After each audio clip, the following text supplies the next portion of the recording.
Beneath a vaulted canopy of ancient sequoias, the air shimmered with emerald motes of sunlight. A sweet, organic scent drifted through the undergrowth, filling the hush with expectant promise. Here, in this remote corner of Earth's old-growth forest, far removed from the noise of cities and the clamor of machines, 3 Boocats stirred amid the ferns. They were slender, green-furred, vaguely feline humanoids. Their limbs, though seemingly petite, were capable of fluid extension, and instead of hands, each had living books where palms and fingers should have been. Pages flicked in the mild breeze. In the quiet that followed a bird's distant call, one Boocat spoke. "Sypha," this Boocat addressed herself, softly. Green cat-like ears twitched in constant motion as she tried to puzzle out the environment around her. But, as always, even her quiet movements carried a sense of purpose. She was the caretaker among them, nurturing yet fierce when roused. "I sense something is watching us again." "The watchers come and go," replied the tallest of the 3. He was Marek, broad-shouldered, with vine-like patterns running in swirling tattoos over his green fur. His stance exuded gentle confidence. When he spoke, his voice resonated like the rustle of leaves in a storm, deep and rolling. "Let them watch if they wish. The forest still hides us better than they can see." The 3rd Boocat, Renil, perched on a half-rotten tree stump with one book hand spread open, sunlight bathing the pages. He was smaller, but his golden eyes carried an intense curiosity. A single droplet of inky saliva pooled at the corner of his mouth, ready to be used as living ink. "The watchers are from that place we glimpsed in our earliest days." He flicked out a slender, pinkish tongue to write ephemeral runes on a page of his handbook. "The same watchers who retrieved the fragments of my lost pages. The ones who disturbed the natural order." Silence stretched taut among them, recalling the moment of their arrival on Earth. Long ago, they had each germinated from a seed embedded in an egg-shaped pod. That magical shell had soared through cosmic emptiness, guided by half-forgotten rituals from their origin world. Upon collision with the Earth's fertile soil, the seeds had taken root, sprouting new life, human-like in shape but wholly plant in nature. Each had come for a singular purpose: to study, record, and ultimately safeguard the wonders of botanical life on this new planet. Of human activities, they took little interest. When they first emerged, each had carried a complete living book fused to their arms. Those enchanted pages contained knowledge gleaned from across galaxies, about plants, the spirits that animated them, and spells that allowed Boocats to converse with the silent green tapestry of any world. But not long after settling into Earth's forests, they discovered that their presence was not entirely unnoticed. Immaculate Constellation, a secretive government agency, had found evidence of one of their crash sites. Pages, torn free from Renil's handbook in the violence of atmospheric entry, had been partially translated. From that moment on, the hunters had come, and the Boocats took to avoiding humankind more rigorously than ever before.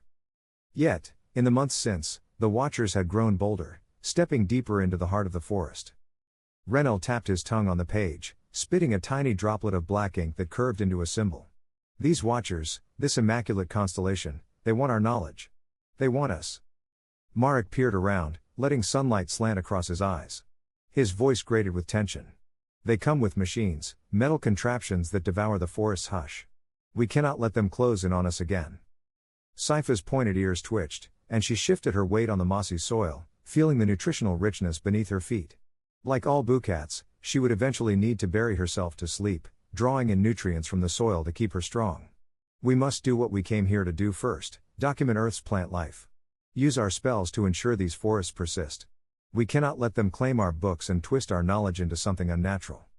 "You speak with conviction," Marek said, nodding. "I agree, Sypha. Let's proceed carefully, though. We must defend ourselves if cornered." A faint hiss from the undergrowth made them all freeze. One of the watchers, a human agent draped in camouflage gear, had crept close. Through a gap in the ferns, the muzzle of a strange device peeked. A lens? Possibly a specialized scanning tool. The Boocats, with unspoken agreement, melted backward into the lush greenery. Their green fur adapted to the emerald shadows, blending seamlessly with the surrounding foliage. Long-limbed vines and ferns parted for them, creating a corridor of retreat. In the hush of the forest, only a rustle of leaves betrayed their movement. But the watchers were close, and tension pulsed with every breath the Boocats took.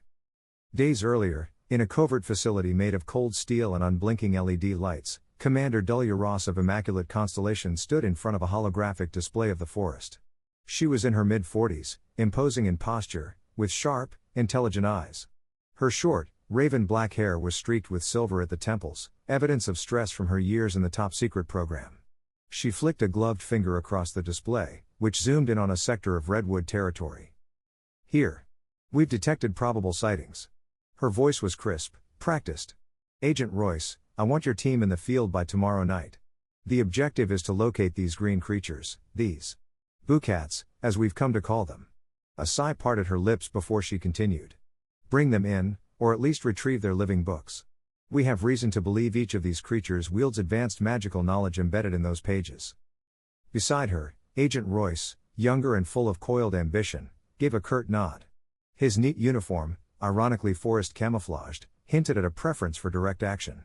Understood, Commander. We have the fragment from the previous crash site. We'll use it to calibrate the scanning drones. If we find them, we move fast. Good. These Boocats are capable of extraordinary feats. The salvage team at Site 12 discovered spells that manipulate plant life at will. If we can harness that knowledge, we can revolutionize. Well, everything. Dahlia's voice grew intense, an echo of the dream that Immaculate Constellation had always chased, bridging alien technology with human innovation. When you engage, proceed with caution. We suspect they can elongate their limbs, produce a sticky ink that may blind our agents, and even spawn thorns from their skin. They're not to be underestimated. Royce's lips curled with a hint of excitement. We have new gear to deal with that. Anti-corrosive visors, tranquilizer rounds, chemical deterrents. They won't slip away again. Commander Dahlia tapped the display one last time, turning it off. This is our best lead in months. I'm counting on you.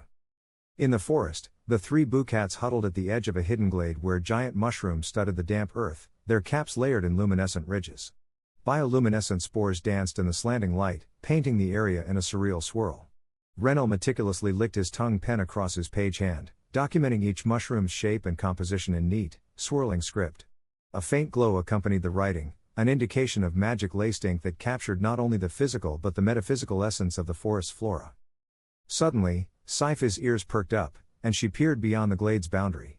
Through the thick brush, staccato blinking lights glowed, the faint red of scanning drones. She hissed, her fur bristling in alarm. They're here again. And more of them this time. Marek let a warning growl rumble through his chest. We're cornered. We'll need to be ready to fight. A hush fell over the glade. Since arriving on Earth, the Boocats had avoided conflict whenever possible. Their mission was scholarly, even if they possessed formidable powers. But now, confronted again and again, they found themselves teetering on the brink of open battle. Renel rose from his crouch, a swirl of ink shimmering on his pages. They keep pressing. Perhaps it is time to show them that the forest does not yield easily. The smaller Boocat's eyes glowed as he recited a hushed incantation. Root circle, Earth's embrace. A faint rumble passed beneath their feet. Thick tangles of roots began to churn under the soil, weaving themselves into a barrier around the glade's perimeter. Saifa pressed a page hand to the trunk of a fallen tree, infusing it with a faint pulse of green energy. She whispered, "Spore cloak, hidden bounty," and a swirl of shimmering dust rose from the mushrooms, billowing outward like living fog that covered the immediate area. It smelled of damp earth and rotting vegetation, but it provided an obscure cover against curious eyes. Meanwhile, Marek closed his golden eyes and flexed his arms until the living books that formed his hands rustled with urgency. A swirl of ivy danced around his forearms, and he intoned, "Verdant sigil, guardians bind." The swirling ivy hardened, wrapping his upper limbs in protective bracers of living vines. Though each Boocat's incantation was quiet, there was no mistaking the surge of energy around them. Leaves swirled in miniature cyclones, and the forest itself seemed to breathe with heightened awareness, as though it recognized the Boocat's call. An echoing human voice cut through the gloom, crackling over some distant megaphone. "We know you're in there. Surrender peacefully. This is Agent Royce of Immaculate Constellation." A hush followed, then the mechanical whir of scanning drones grew louder, their bright beams slicing the mushroom haze. Renel's tail swished. "Surrender is not in our nature," he hissed under his breath. Then more loudly, he called out, "Begone. This forest belongs to neither you nor us, but we dwell in harmony. If you do not depart, the forest will defend itself." From beyond the rolling clouds of spores, mechanical arms parted the foliage. The drones advanced first, red light scanning. Then came silhouettes of half a dozen agents in dark tactical uniforms, advanced rifles in hand. The air hung thick with tension, as though the entire forest held its breath. Meanwhile, deeper within that same redwood forest, two more personalities were about to collide, Agent Cheyenne and her partner, Agent Aiden, both from Royce's squad. They formed a secondary team tasked with sweeping around the perimeter, ensuring that no Boocats slipped away. Cheyenne's stoicism clashed with Aiden's moral hesitancy. I don't quite understand why we're going to such lengths, Aiden muttered, trudging through thick brush. His short brown hair was plastered to his forehead with sweat. They're not attacking humans. At least, not that we've seen. Why do we have to treat them like hostiles? Cheyenne's stoic expression never wavered. Orders, Aiden. We follow them. Our superiors believe the Boocats' technology could lead to breakthroughs in agriculture, medicine, maybe even climate restoration. That's important. But we do so by tearing it from them? He paused, letting a branch snap underfoot. Is there no way to negotiate? Or trade with them? They've never shown interest in dealing with us rationally, Cheyenne replied, though her voice quivered slightly at the edges. We tried, apparently. The program has tried. They always vanish. We can't force them to speak to us. Aiden sighed. I guess. They halted at the base of a giant redwood. Evidence of recent footprints, odd, elongated and feline, pressed into the soil. Overhead, the canopy rustled, as though something agile were climbing high among the branches. Cheyenne's eyes snapped upward. She saw a flash of green fur vanish into the needles overhead. Contact, she hissed into her comms. We have one. Possibly more, in the trees above us. A voice crackled in her earpiece. Royce's. Any chance it's a separate group from the glade? Hard to say, Cheyenne whispered back, raising her tranquilizer rifle. I'm not letting them slip away. Stand by. High in the redwood, a single Boocat clung to the trunk. This one was smaller than Marek but older in appearance than Reno, its fur an almost mossy green with faint lilac spots that indicated some different subspecies or clan. The pages of its handbook were tattered from the journey to Earth, and it bared its teeth in a silent snarl as Cheyenne aimed her rifle. Photosynthesis surge. The Boocat cried, pressing a page hand against its chest. A surge of radiant sunlight energy coursed into its body, gleaned from the last rays filtering through the canopy. Its skin glowed with renewed vitality, and it launched itself into the air. Limbs elongated, hooking a claw-like page hand around a branch, and from that vantage, the Boocat spat a jet of inky saliva down at the two agents. Look out, Aiden yelled, shoving Cheyenne aside. The inky saliva hit a lower branch instead, sizzling with acidic potency. Drops flung off, nearly splattering Cheyenne's face. With a trembling exhale, Cheyenne rolled to the side and lined up her shot. She compressed the trigger once, sending a tranquilizer dart whizzing upward. The Boocat twisted and elongated its torso sideways in mid-air, letting the dart graze harmlessly past. I guess they don't want to chat, Aiden muttered, pushing himself to his feet. Cheyenne's eyes narrowed. We subdue it, collect its book. Let's do this. The Boocat responded by pressing its tongue to a page, scrawling a fast glyph. It roared, green sigil, vine breaker. In an instant, a cluster of vines shot out from the redwood bark itself, lashing the ground. Twisting, living ropes coiled around Cheyenne's legs, threatening to yank her off her feet. She gasped, dropping her gun. Aiden, seeing his partner in danger, lunged, slashing at the vines with a combat knife. The vines hissed and recoiled, but more kept bursting from the bark. Hang on, Aiden roared. With adrenaline fueling him, he pressed the muzzle of his rifle to the seething mass of vines. Shock round, fire. The bullet crackled with an electric charge, severing the vines in a sizzling flash. Freed, Cheyenne rolled to the side, panting. The Boocat hissed from above, tail flicking in frustration. We can't stay in the open, Cheyenne grunted. She kicked free of the last coil. We'll lure it down. Move. The chase resumed, the Boocat bounding through the treetops, the agents below following with tense caution. Over comms, Royce barked new orders, telling them to drive the Boocat toward the glade where the rest of the team was converging. Unaware of that parallel chase, Sypha, Marek, and Reynolds stood behind the root and spore barrier in the glade. Their hearts pounded, the forest pulse drumming in their veins. The shimmering dust of Sypha's spore cloak disguised the forest floor, making any approach risky for the humans. On the other side of that barrier, Agent Royce and his men inched forward, scanning devices raised. Royce flicked a hand gesture, signaling for a specialized device to be deployed. One of the agents lugged forward a large metal canister that hissed open, releasing a swirl of pale green gas. The gas hissed and curled into the spore cloud, neutralizing it. Sypha's ears flattened at the sight. These humans had devised a countermeasure to her illusions. This is it, Royce murmured.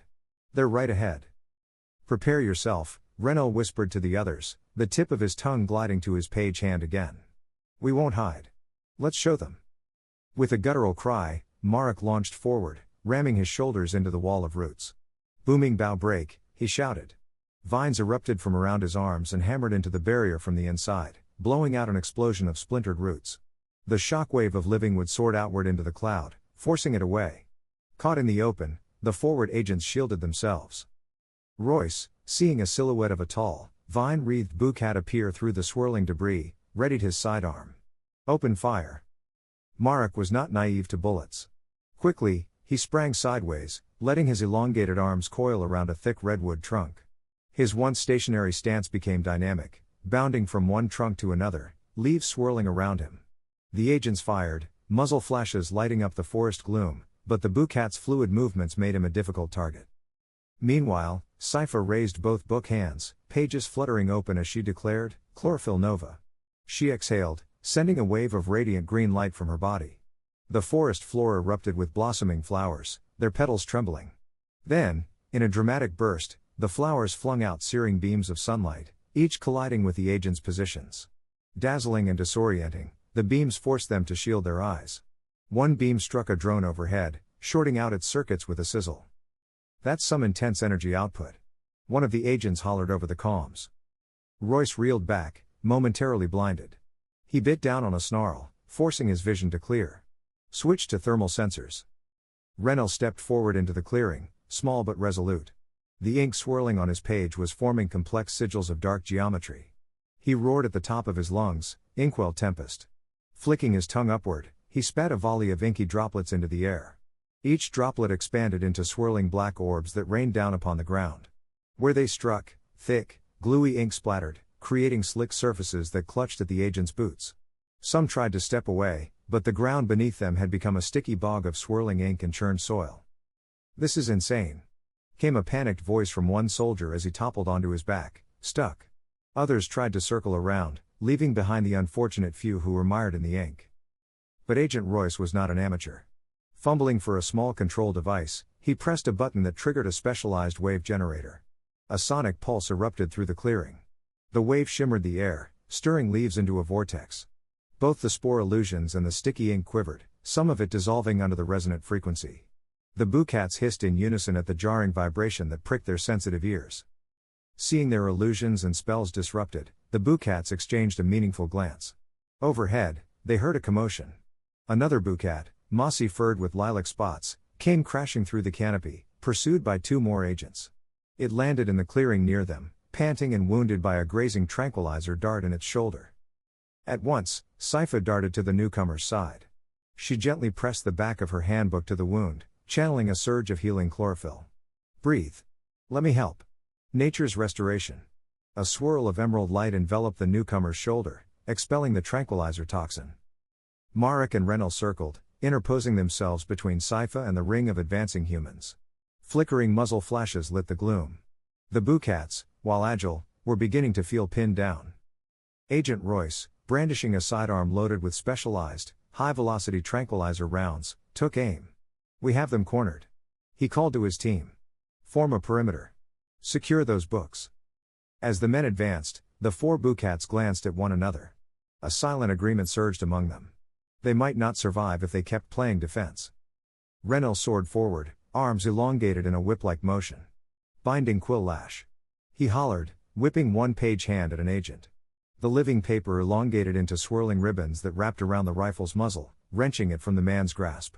Another soldier tried to pull out a pistol, but Marek lunged in, vines wrapping around the agent's waist. With an echoing vine hammer bash, he slammed the agent lightly enough not to kill, but forcibly enough to knock him unconscious. The forest floor shook with the impact. On the other side, Sypha clenched her teeth, focusing her energies on the newcomer Boocat, determined to keep them from succumbing to the tranquilizers. And that Boocat, revitalized, locked eyes with Sypha in gratefulness. I am Nixies," the newcomer managed. "I've been alone until now." "You're safe with us," Sypha murmured, though the ring of agents contradicted her calm words. "As safe as we can be in this moment." Nixies took a breath, let out a low growl, and twirled a page hand in the air. "Let me repay the kindness." Siphon burst, Nature's rebellion. The ground around them rumbled violently, small roots coiling around the ankles of the unsuspecting humans. But not content with mere entanglement, Nixies poured more power into the spell. The redwood bark groaned as a massive root erupted out of the ground behind her, arching overhead like a serpent before slamming down among the throng of agents. A cacophony of shouts exploded, some men diving out of the way. The root cracked the forest floor, shaking ancient ferns free of the nearby trunks. Dust and broken bark flew in all directions. The spectacle was immense and terrifying. Shaman-like intensity roared through the clearing. "Hold the line," Royce bellowed, picking himself up. Sonic pulse, second wave. He jabbed the device again, and another punishing wave of sonic force crashed into the clearing, distorting the air. The mighty root was wrenched aside with a resonant shudder, splintering at the edges. Nixies let out a pained yowl, stumbling backward as the recoil of magic struck her. "It's too intense," Nixies gasped, trying to remain upright. Renel and Marek staggered in the sonic onslaught. Their ears rang painfully. Sypha, teeth clenched, forced her tongue to scribble a sigil on her pages. A swirling pattern formed in the air, shaping itself into a protective dome of green energy around the 4 Boocats, dampening the sonic waves. "Bastion of leaves," she cried, voice nearly drowned out by the reverberations. For a moment, the shimmering half-dome shield glimmered in the forest gloom, deflecting the worst of the sonic pulses. The Boocats exchanged exhausted glances, aware that they were fighting, quite literally, for their existence here. In a quiet vantage point above the clearing, Commander Dahlia Ross herself watched from a stealth helicopter fitted with advanced sensor arrays. She observed the pandemonium below, the swirling leaves, the luminous spells. A flicker of amazement touched her features. How many times had she studied the recovered pages from the crash site, trying to replicate those living book technologies? And here, in front of her, were 4 living, breathing examples, displaying a raw mastery of natural forces. "Commander," one of the operators called. "Your orders?" Dahlia stared intently. She could see Royce's men struggling, pinned down by uncanny plant conjurations. Yet, the Boocats were obviously battered too, trembling under the barrage of sonic pulses. This was the best chance they'd had in months, maybe years, to secure a living specimen. She hesitated, recalling the reports from the previous skirmishes. The Boocats had never initiated lethal force. They always retreated, perhaps wounding but never killing. "Prepare the containment capsule," Dahlia said softly. "We'll end this swiftly." The helicopter drifted lower, and from its undercarriage, a large cylindrical capsule extended, bristling with mechanical arms and runic symbols gleaned from those lost Boocat pages. It was an experimental device, Immaculate Constellation's greatest attempt to fuse magic with technology. The arms were inscribed with the same sigils that the Boocats used, albeit imperfectly replicated. They glowed a dull, mechanical green, unlike the vibrant emerald of Boocat conjurations. Down in the clearing, Marek noticed the descending craft first. He bared his fangs, feeling dread coil in his gut. "They bring something unnatural. Our stolen runes." "I sense twisted echoes of our magic," Renel muttered. He could feel the half-baked synergy of nature-based spells forcibly merged with mechanical contraptions. "We have to destroy that device. If they trap us, we lose everything." "Sypha," Marek said, placing a comforting hand on her shoulder. "We do this together. We cannot let them steal our knowledge." Nixies nodded with finality. "I owe you for saving my life." The 4 Boocats closed their eyes in unison, each pressing a page hand to their chest. They exhaled as one, and a swirling vortex of green and black energy rose around them. A hush fell over the battered clearing as the forest seemed to rally to them. Leaves spiraled upward, bark groaned, and the air crackled with energy that smelled of sap and ozone. Marek opened his eyes, the golden irises glowing bright. "Let's unleash the force of this forest," he roared. Grand verdant storm. In one explosive moment, the shield of leaves around them burst outward in 1,000 swirling shards of hardened foliage, each shaped like a spinning blade of green glass. The air whirled with a savage fury of nature's daggers, tearing through branches, slamming into the ground around the humans. Men dived for cover, guns clattering aside. Royce threw himself behind a thick trunk, eyes wide with disbelief. But still, from overhead, Dahlia's containment capsule descended, mechanical arms unfurling. Sigils glowed. A swirl of artificially generated wind began to gather, pulling the swirling leaves into it. The runes on the mechanical arms flickered, capturing some of the magical energy in a vacuum-like vortex. "Look," Renel cried. "They're absorbing our storm." "Then we push harder," roared Marek. "Wait," Nixies cautioned. If we keep funneling power, we might feed their device. We must strike from a different angle. The four exchanged determined looks. Saifa's mind raced, recalling every nuance of the living book's knowledge. Then, an idea sparked. We use direct synergy, she said. We'll shut it down at the source, from within. Let's combine our powers. The forest's heartbeats respond to us all. We can disrupt their stolen runes if we tap into the deeper currents. Nixie's, Renel, and Marek nodded. Without hesitation, they pressed their page hands together. Lips parted, tongues flicking, they wrote a single swirling glyph that combined their unique sigils. The pages themselves glimmered a bright, otherworldly green, and luminous script danced across the air. With a unified voice, they called, Purifying Root of Worlds. From beneath their feet, a thick, fibrous root began to grow, rocketing upward in a twisted spire of bark and glowing sap. It shot toward the hovering containment device, weaving between rotor blades in an impossible dance of precision. The mechanical arms tried to clamp down, but the root jutted sharply inside the capsule's shell. From her vantage, Dahlia saw the root slam into the device's interior workings. Sparks flew. The stolen runes on the metal arms blinked erratically, failing under the sudden infusion of pure, uncorrupted nature magic. With a groan of protesting metal, the entire containment capsule convulsed, then exploded in a shower of twisted steel and broken technology. Commander! We're losing altitude. The pilot yelled. Dahlia braced herself. Pull up. Pull up. The helicopter swerved in a precarious lurch, battered by swirling debris. The occupant compartments rattled with metallic shrieks. With difficulty, they managed to regain altitude, but the containment capsule hung ruined beneath them. Dahlia stared down at the raging swirl of magic below, her expression a mixture of frustration and awe. In the flickering green glow of Boocats' spells, she saw her ground forces pinned down, the best and most secret technology wasted. She flicked the radio switch. Royce, the device is gone. We have to retreat. Royce's voice came in ragged. But Commander. Retreat, Agent Royce. Now. On the ground, the few agents still conscious began their withdrawal, dragging unconscious comrades to safety.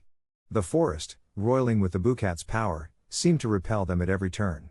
Vines blocked easy passage, forcing them to scramble around or cut their way free. Bullets had proven largely ineffective, and the specialized sonic device was cracked from flying debris. Royce cursed under his breath.